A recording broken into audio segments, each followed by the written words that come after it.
जय हिंद दोस्तों, रक्षित खन्ना के इस चैनल में आपका स्वागत है। दोस्तों, आज के इस वीडियो में मैं आपको कुछ पॉइंट समझाऊंगा, यानी आज के कुछ सैनिक समाचार है जो मैं आपको समझाऊंगा, जैसा कि आप पीछे बोर्ड पर देख रहे हैं। और इसी के रिगार्डिंग कुछ लेटर है, मैसेज है, वो भी मैं आपको साइड में दिखाऊंगा, वो भी आप चेक करेगा। वीडियो में आगे बढ़ने से पहले एक छोटी सी गुजारिश करूंगा, अगर आप पहली बार मेरा चैनल देख रहे हैं या फिर वीडियो देख रहे हैं तो आप मेरा चैनल सब्सक्राइब कर सकते हैं, जिसका नाम है रक्षित खन्ना, क्योंकि वेलफेयर से रिलेटेड जो नई नई जानकारी आती है, मैसेज आते हैं, वो आपको समझाए जाते हैं। पेंशन से रिलेटेड जो प्रॉब्लम चलती है उसका भी सोल्यूशन किया जाता है इस चैनल के माध्यम से। तो इसके लिए आप मेरे चैनल से जुड़ सकते हैं और आप मेरा चैनल सब्सक्राइब कर सकते हैं, जिसका नाम है रक्षित खन्ना। दोस्तों, वीडियो में आगे बढ़ने से पहले एक और मैं आपको जानकारी दूंगा। जैसा आपको पता है, कल है 26 जनवरी, रिपब्लिक डे है, तो आप सबको रिपब्लिक डे की हार्दिक शुभकामनाएं। चलते हैं दोस्तों पहली इंफॉर्मेशन की तरफ। मिनिस्ट्री ऑफ डिफेंस ने जारी करी पीआईबी रिपोर्ट। जी हां दोस्तों, मिनिस्ट्री ऑफ डिफेंस ने एक रिपोर्ट जारी करी है पीआईबी की, जिसमें एक लिस्ट दी है, काफी उसमें नाम है, जिसमें कल रैंकों को ऑनरी रैंक से नवाजा जाएगा। तो इन रैंकों को सम्मानित किया जाएगा ऑनरी रैंक से। तो दोस्तों, इसी की लिस्ट है, आप ये लिस्ट साइड में भी चेक कर सकते हैं जो मैं आपको दिखा रहा हूं। काफी नाम है इसमें, और इन रैंकों को ऑनरी रैंक से नवाजा जाएगा कल के दिन। लेकिन दोस्तों, ऑनरी रैंक से नवाजा तो जाता है ओकेजन के दिन, जैसे 15 अगस्त हो, 26 जनवरी हो, लेकिन कई बार ऑनरी रैंक का बेनिफिट नहीं मिल पाता पेंशन में। तो ये बड़ी दुख की बात होती है। अगर आपको ऑनरी मिली है तो ऑनरी का बेनिफिट दिया जाए। जैसे सूबेदारों को ऑनरी मिली हुई है, लेकिन उन्हें नेक्स्ट रैंक का बेनिफिट नहीं दे रहे, जैसे ऑनरी सूबेदार मेजर का। जैसे हवलदारों को ऑनरी मिली हुई है तो उनको दिया जा रहा है ऑनरी नायब सूबेदार का, ये ठीक है। लेकिन बाकी जो ऑनरी रैंक है तो उनका बेनिफिट मिलना चाहिए। ये अच्छी बात है कि आप ओकेजन के दिन ऑनरी उन्हें ग्रांट कर रहे हैं, लेकिन पेंशन पे और चीजों पर बेनिफिट मिलना चाहिए ऑनरी का, ये मेरा कहना है। तो दोस्तों, कल के दिन में जो नाम यहां पे लिखे हुए हैं लिस्ट में, इन सबको ऑनरी रैंक से नवाजा जाएगा 26 जनवरी के दिन। चलते हैं अगली इंफॉर्मेशन की तरफ। Office of the chief electoral officer, new Delhi का लेटर जारी। दोस्तों, एक लेटर जारी हुआ है चीफ इलेक्टोरल ऑफिसर का। इसमें चुनाव की जो तारीख है वो मेंशन कर रखी है कि लोकसभा चुनाव की जो तारीख के दिन इलेक्शन होगा वो होगा 16 अप्रैल 2024। लेकिन दोस्तों, ये अभी डेट कंफर्म नहीं है। एक ये लाइकली टेंटेटिव अनुमानित डेट है इस लेटर में लिखी हुई। ये डेट आगे चेंज हो सकती है, लेकिन फिलहाल इस लेटर में 16 अप्रैल की डेट दे रखी है कि 16 अप्रैल को आपके चुनाव हो सकते हैं। वो दिन निश्चित हो सकता है कि उस दिन वोट पड़े, लेकिन ये अनुमानित है, अभी कंफर्म नहीं है। आप इसका लेटर भी देख सकते हैं जो मैं आपको दिखा रहा हूं साइड में। तो दोस्तों, अगर 16 अप्रैल की इन्होंने डेट रखी है तो इसका मतलब है कि इससे पहले आपका डीआर डिक्लेयर हो सकता है, क्योंकि बाद में फिर चुनाव आ जाएंगे, फिर थोड़ा मुश्किल हो जाएगा। तो हो सकता है कि अगर यही डेट रही 16 अप्रैल की चुनाव की, तो इससे पहले हमें डीआर की घोषणा देखने को मिले, ऐसा हो सकता है। लेकिन दोस्तों, ये अभी डेट कंफर्म नहीं है, ये अनुमानित डेट है इलेक्शन की, जो चीफ इलेक्टोरल ऑफिसर के लेटर में लिखी हुई है। बाकी देखेंगे कि मई में होता है चुनाव या फिर इसी तारीख को होता है। चलते हैं अगली इंफॉर्मेशन की तरफ। अमर उजाला की 23 जनवरी 2024 की खबर। कर्मचारी संगठनों को उम्मीद, सरकार दे सकती है कोरोना काल में रोके गए 18 माह के डीए-डीआर का एरियर। दोस्तों, अमर उजाला को हम एक ट्रस्टेड अखबार बोल सकते हैं।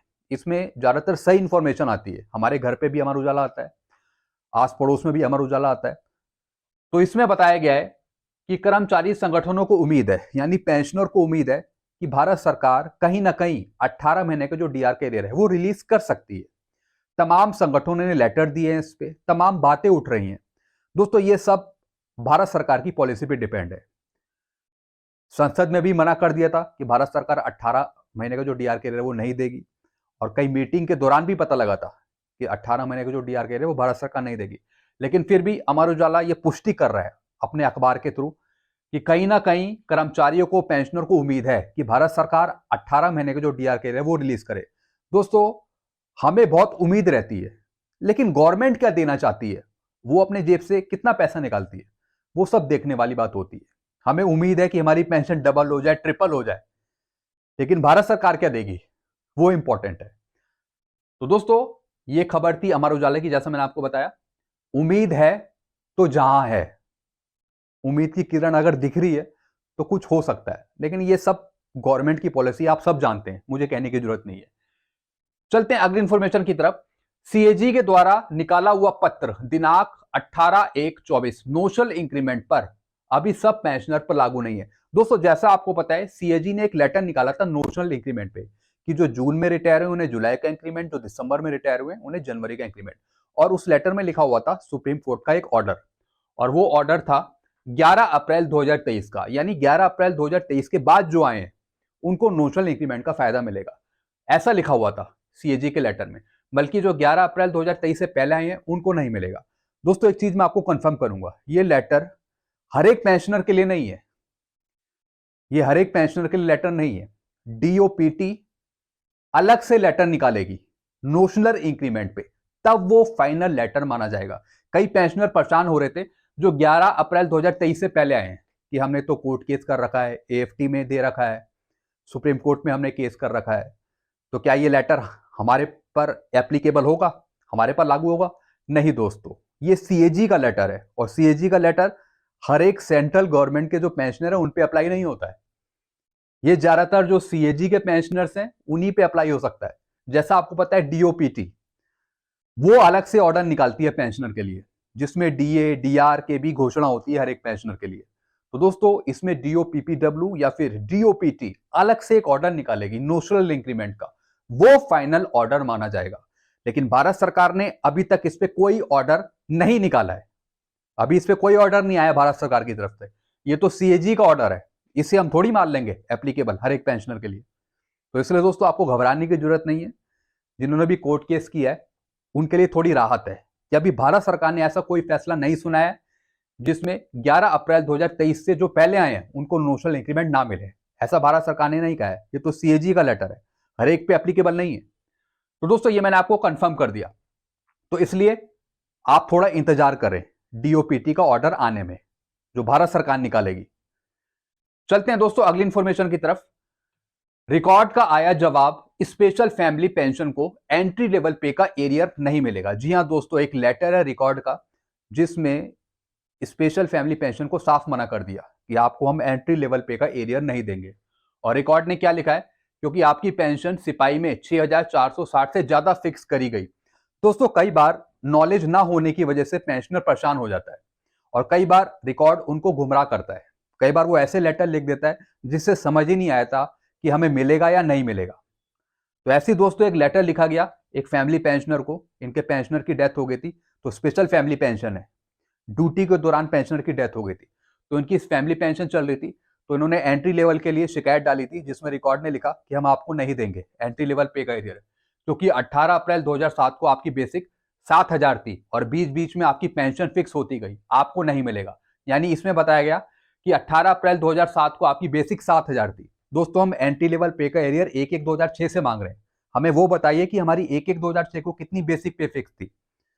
हमने अप्रैल 2007 की थोड़ी मांगी है बेसिक पे। तो दोस्तों मैंने इन पेंशनरों को सलाह दी है कि आप क्वार्टरली स्टेटमेंट मंगाइए और उसमें देखिए कि 1/1/2006 को पेंशनर किस रैंक पे आधारित थे, उनकी उस टाइम बेसिक पे क्या थी, फिर आप वो मुझे बताइए, फिर देखेंगे आगे क्या कार्रवाई करनी है। तो ऐसे रिकॉर्ड आपको अगर टालता है तो आपको टालने की जरूरत नहीं है, आप सही लेटर लेके सही जानकारी लेके उनसे कंसर्न करें।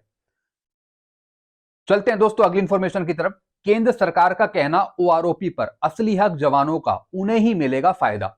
ओआरओपी में केंद्र सरकार ने पहली पहल करी फायदा देने में।